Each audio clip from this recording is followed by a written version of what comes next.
Hey guys, so in this video we're going to cover getting Visual Studio Code onto your Windows computer. You can do it in Linux and I'm pretty sure they have it for Mac, but I use Windows, so I'm just going to cover Windows real quick. So I put this link right here right in the description. It's going to say mkls.in. That's just my link shrinker. So go ahead and follow that link and you're going to get to this window. Click download. Here you have it right here. These are all the versions they support. We're going to go ahead and get Windows. It's going to say thank you for downloading, blah, blah, blah, blah, blah. If you're on Chrome, you'll see this weird looking thing right here that says, do you want to keep this? Click yes. We do want to keep it. And then it's going to do that thing. So we're going to go ahead and click on that. Okay, so this thing's going to pop up. We're going to go ahead and click on run. And now we have another window. Click accept. You go ahead and read this so you know what exactly you're accepting and not like selling your kidneys or anything like that. Okay, so click next. If you want a desktop icon, you can do that. You will want to keep this up just so that your other programs that you make know that you have Visual Studio Code, which sometimes will help. All of these look good to me, and you want to keep this one on. This says that if there is a file such as .py for Python or .js, you want to use this editor. If you have other editors, that's completely up to you to use those, but this is the one that in my tutorials I'm going to use this. So if you want to be link and link, I would suggest getting this one. Go ahead, click on next, and then install. Alright, so keep this checkbox on and then click finish. Okay, so we just got it installed and we're going to go ahead and download an extension for Python since this is a Python tutorial channel. So go over here to these 4 blocks, go ahead and click on that and type in Python. You'll see this first result right here. It's going to have that little star on it. Go ahead and click on it and then click install. It's going to say installing. It does take a little bit, but not too long. Okay, so it just installed and it says it is enabled globally. While it was installing, I hope you guys read some of this that it's capable of. It's pretty cool.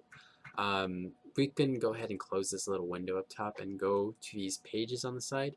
Whenever you're working with Python, what I would hope you guys do is make a folder, a workspace, for certain things. So for this one, I would just open a folder. Let me drag this over here.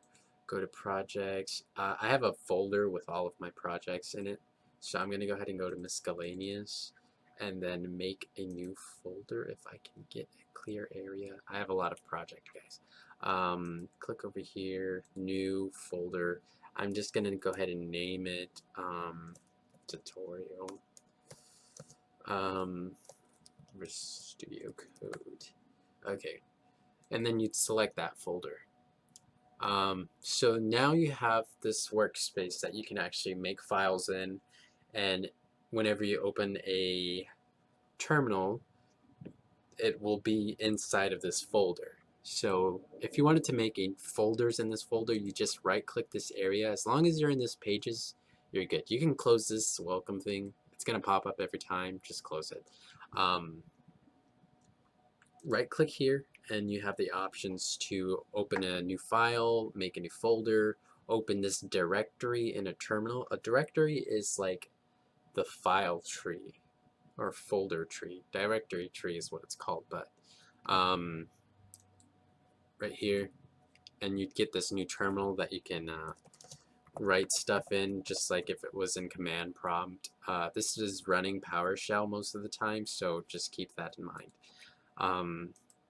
So we're going to go ahead and make a new folder and type the name as test.py. Alright, so now you'll see down at the bottom, you see a Python extension activating. And that means it realizes that you're running a Python file. So this is going to go ahead and load all of your modules that you have downloaded. If you don't know what a module is, it's basically someone else's code or your code that you're importing into your computer. Okay, so now that we have this, to try this out, you see as I was typing, I'm getting suggestions on what I might want to type, and you can scroll through them with the arrows. If you say, oh, I want this one, just press enter and it'll write it for you. And then you see this is the documentation. It's called inline documentation, which programmers include in their code while they're coding to help you learn what their code is and how to use this function. So this just says prints value to a stream. Basically, like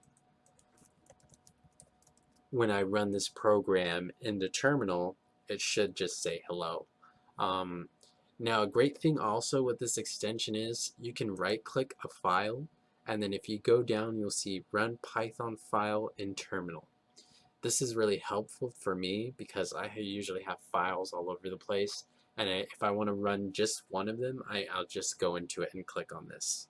Instead of having to type into the directory, I'll just click on here.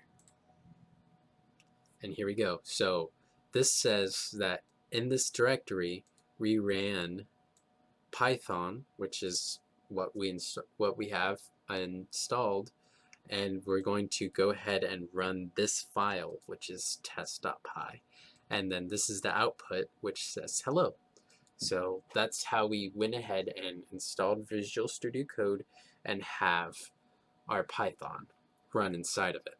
So you can go ahead and kill this terminal, and that's pretty much all. You have the basis of installing Visual Studio Code with Python.